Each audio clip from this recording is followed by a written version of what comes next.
BJP MLA Vishnukumar Raju route మార్చారు. గత assembly సమావేశాల్లో ఎప్పుడు టిడ్కో ఇళ్ల బిల్లుపై ప్రస్తావించిన విష్ణుకుమార్ రాజు ఈసారి విశాఖలోని 22A భూములకు పరిష్కారం చూపాలని డిమాండ్ చేశారు. స్పీకర్ కూడా ఈ సమస్యను నాంచకుండా తేల్చాలన్నారు. దీంతో వీలైనంత త్వరగా 22A భూములకు పరిష్కారం చూపుతామన్నారు మంత్రి అనగాని సత్యప్రసాద్. విశాఖలో 22A భూముల సమస్యను వీలైనంత త్వరగా పరిష్కరించాలని ప్రభుత్వాన్ని కోరారు BJP MLA Vishnukumar Raju. Committee వేసి శాశ్వత పరిష్కారం చూపాలన్నారు ఆయన. ఇది 47 సంవత్సరాల నుంచి పడుతున్న మానసిక వేదన అధ్యక్ష.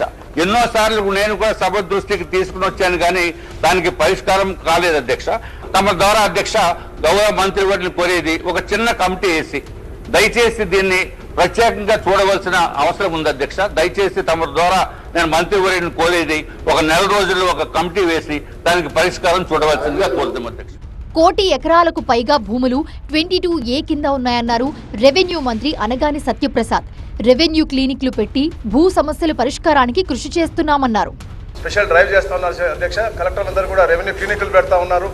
దాంట్లో మంచి స్పందన వస్తూ ఉంది అధ్యక్ష. ఏదైతే రాష్ట్రంలో దాదాపుగా 1,80,00,000 ఎకరాలు ఈ 22Aలో ఉంది అధ్యక్ష. దాన్ని ఎక్కడైతే ప్రైవేట్ భూమి కానీ లేదా పేదలకు లబ్ధి పొందే విధంగా గౌరవ ముఖ్యమంత్రి గారు చాలా క్లియర్ చెప్పి లార్జర్ ఇంట్రెస్ట్గా పేదలకు ఎక్కడైనా మంచి జరుగుతుందంటే తప్పకుండా ప్రభుత్వం తరఫున నిర్ణయం తీసుకుందాము. ఈ 22A వల్ల ఇబ్బంది కలగకూడదని లక్ష్యంతో చెప్పారు అధ్యక్ష. ఇవన్నీ కూడా సబ్జుడిస్లో ఉన్న ఇష్యూస్ అధ్యక్ష. ఇది అంటే గవర్నమెంట్ పరంగా మనం చేసేది కాదు అధ్యక్ష. ఇవన్నీ కూడా సబ్జుడిస్ అయినప్పటికీ కూడా ఈ సమస్యలు ఉంటే మీ ద్వారా మాకు తెలియజేయమని చెప్పి అధ్యక్ష. తప్పకుండా వాటిపైన మేము పరిష్కార మార్గం చూపిస్తాం. 22A సమస్యను తేలికగా తీసుకోవద్దన్నారు స్పీకర్ అయ్యన్న పాత్రుడు.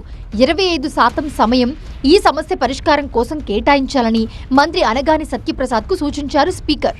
ఇన్ఛార్జ్ మంత్రి సమక్షంలో కలెక్టర్ గారిని కూర్చోబెట్టి సమస్యలు పరిష్కారం చేయకపోతే అప్పుడు గవర్నమెంట్ తిరగదు. ఇన్ఛార్జ్ మంత్రులు ఉన్నారు మనకు జిల్లాలో, వాళ్ళు దీన్ని పరిష్కారం చేయవలసిన బాధ్యత వాళ్ళది. జీవో ఆల్రెడీ ఉంది, అది ప్రయత్నం చేద్దాం. ఇది చాలా పెద్ద సమస్య అండి, సింపుల్గా అనిపించదు. రాష్ట్రం అంతా ఉంది, ప్రతి ఏరియాలో ఉంది. మీ టైంలో రోజు మీ టైంలో 25% టైం దీనికోసం కేటాయించండి సార్ ప్లీజ్. 22Aలోని భూములకు పరిష్కారం చూపేందుకు స్పెషల్ డ్రైవ్లు నిర్వహిస్తున్నామన్నారు మంత్రి. ప్రతి కలెక్టర్ గారు కూడా స్పెషల్ డ్రైవ్స్ తీసుకుంటా ఉన్నారు.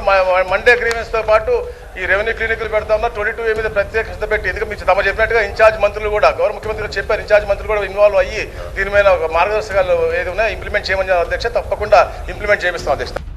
న్యాయపరమైన చిక్కులను అధిగమించి 22A కింద ఉన్న భూములకు విముక్తి కల్పిస్తామన్నారు అనగాని సత్యప్రసాద్.